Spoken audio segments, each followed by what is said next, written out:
This is a Hot Pie Media original. I might be asked 200 times. I don't know.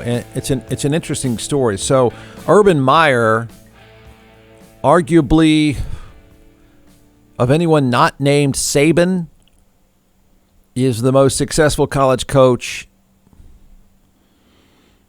15 years, 20, I don't know. Yeah, probably, easily. I mean, those two separate themselves from the pack as successful college coaches, dominating college coaches everywhere that Urban Meyer went. The guy went undefeated in Utah.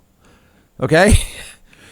He went from Utah to Florida to win there. I mean, he goes undefeated at Utah, and had the name not been Utah, he'd be playing for a national championship there. Then he goes to Florida, wins championships. Then he says, I've got health issues, takes a break, goes to Ohio State, wins championships there. I got health issues, want to spend time with the family. Then he goes, leaves, and then ends up in Jacksonville.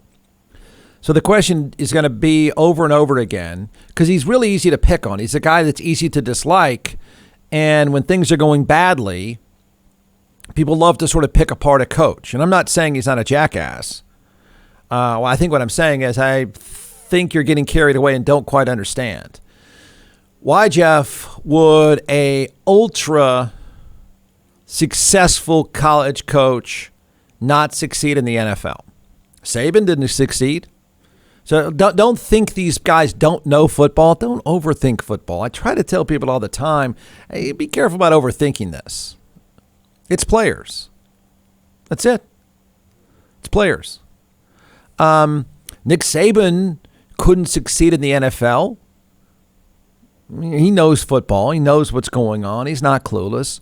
Urban Meyer is not clueless. Barry Switzer won more in the NFL than Urban Meyer. There. Cliff Kingsbury, who couldn't even beat Iowa State at Texas Tech as a coach with Patrick Mahomes. That's hard to do. Okay, you give me Patrick Mahomes, and I like my chances. He couldn't even beat Iowa State with Patrick Mahomes and gets fired at Texas Tech. Now he's got, well, what was, past tense, was going to be the number one seed in the NFC and arguably, up until about 6 days ago, the best team in the NFL. You telling me he's a better coach than Urban Meyer? Again, overthinking it. Overthinking it. Jimmy Johnson, what did he go when he left? He wanted to coach at Texas, by the way. He did. But Jimmy Johnson leaves, ultra successful run at Miami, and he goes to Dallas. What were they, 1-15 his first year? Right? There's controversy. Ultimately, they succeed. Why? Was he a dumber coach at 1-15 than he was winning championships? No. Players. That's it. I mean, Urban Meyer is easy to pick on. He's easy to call clueless. He's not clueless.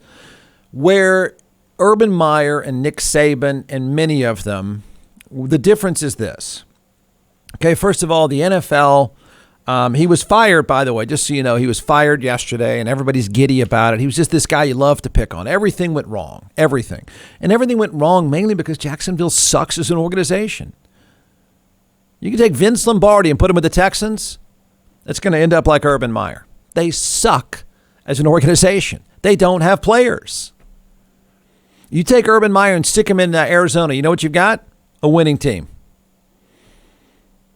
Hell, you take somebody from the dentist office and stick him in Arizona. They got a winning team. They fired him. He was 1-11, or I'm sorry, 2-11. You know what's funny? They play the Texans this weekend. Oh, God. Who'd watch that? What's wrong with your life? Yeah, they're 2-11.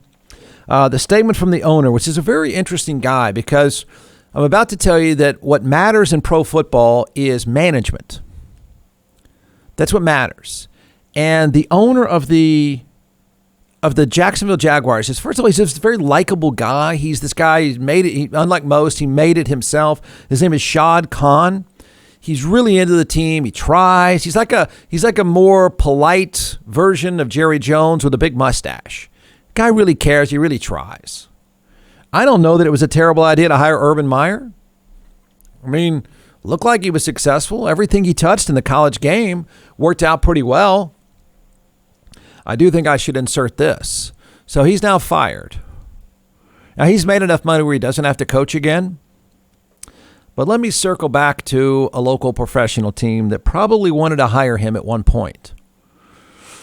The team right now, pretty bad. If it's that bad again next year, Steve Sarkisian is fired as the head coach at Texas.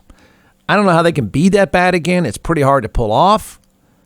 But I'm just throwing this out there for conversation's sake. If they are that bad, he's done. Where do you think $150 million is going to be thrown? Who do you think is going to get the phone call and offered $150 million? Just saying. Maybe Texas is better next year and they don't fire their coach. But if that happens, here's your next $150 million offer from a college program that can afford it. And by the way, he'd do well. So pro football he's fired at 2-11. I don't know that I agree with that. I mean, again, Jimmy Johnson, weren't they Dallas when Jimmy Johnson took over? I think they only won one game, didn't they? John McClellan is the co-founder and creator of ATX Hot Sauce in all 50 states, now in several retail outlets as well. So we're going to turn it over to the social media rock chef superstar, and we're going to walk through a few sauces and why you should buy. We've done beet heat. So we're second in line now for the tasting. Don't forget, everyone, go to atxhotsauce.com. So here we go. All right. So this one is our smoked habanero 5-pepper. We smoke habaneros with ancho, pasilla. Is that going to hurt? This one? No, Yeah. This one's actually really, really good. Okay. This is like your traditional tapatilla, but without the vinegar in it, right? And because of that fermentation process that we've talked about all the time. This one is great on sandwiches, pizzas, things like that. Great on hot wings. I think you're going to really like this one too, especially the smoky flavor with the adobe chipotle and the smoked habaneros. We actually smoked the habaneros before we. Does that go with the cab? This would not go with the cab. This would go with the great Chenin Blanc, though. I teed you up with that one. Yeah, yeah.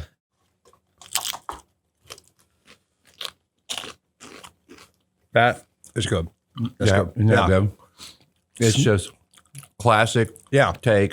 Well, it's a new take on a classic item. So it's called smoked habanero 5-pepper. All right, don't forget One of my ATX. favorites. Don't forget atxhotsauce.com. He had Troy Aikman, and he won one game. I think that's right. Either way, they were terrible. They weren't any good. He couldn't do anything about it until they had players.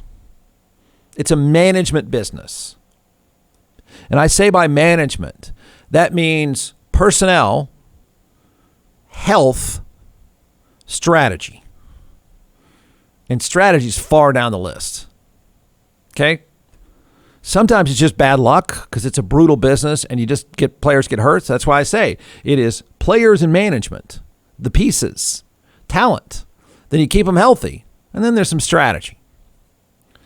And the psychology is where college coaches get in trouble. Guys like this is where it doesn't work, where I think they start to freak out and think if I just be a hard ass, it'll all work itself out like college. College is an unfair industry. It's the haves and the have-nots. The NFL's no have-nots. Everybody can spend the money.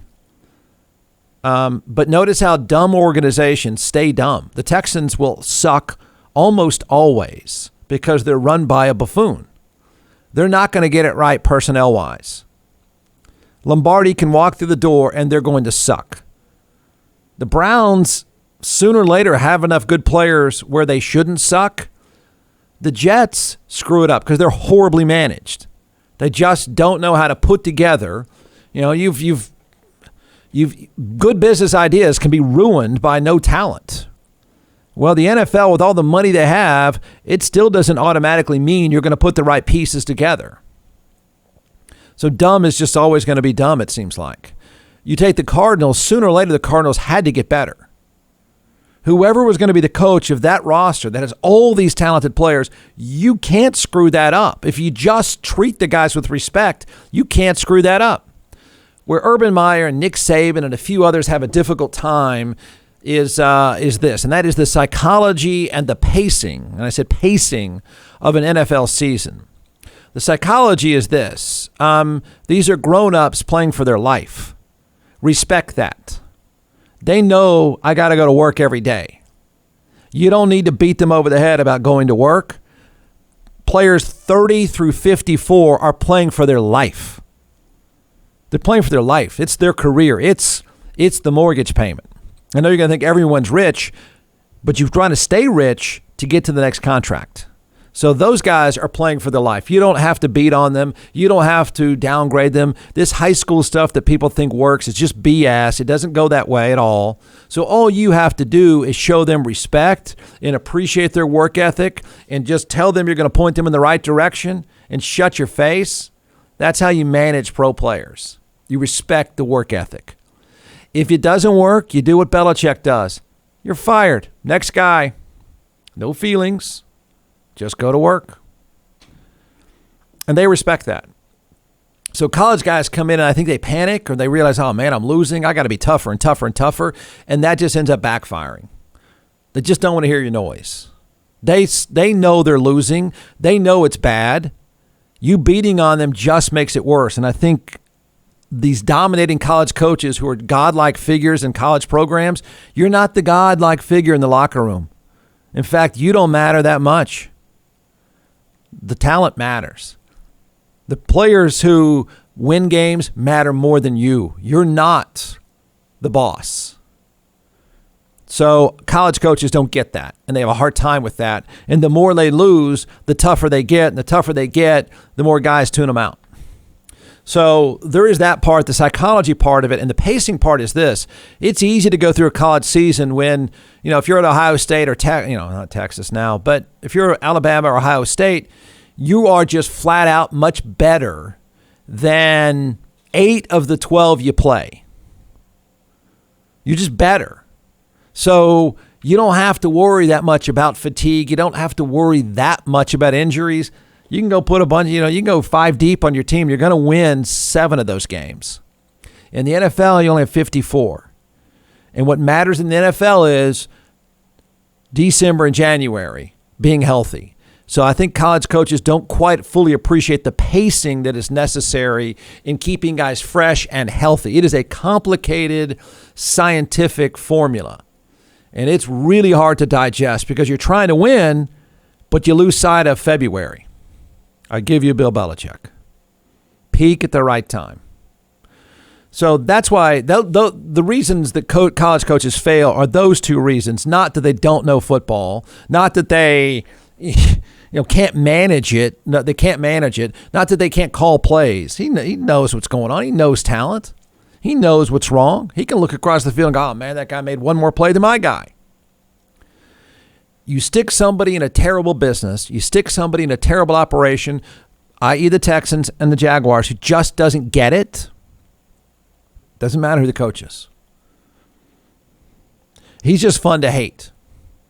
But I think it's ridiculous for people to act like, oh, if he wasn't such a jackass, they'd be fine. No, they'd suck no matter what. The Cardinals win no matter what. The Texans suck no matter what. Whoever the coach is. You can have a blank space, and it doesn't matter for the most part. But now let's watch this guy's. He's on the clock. The next big college program is on the clock, and the bar is already set at 110, so 150 is not out of the realm of possibility. Next big program that needs a fix, they're going his way. From the Hot Pie Media Studios in Austin, Texas, it's the Jeff Ward Show. Listen at jeffwardshow.com.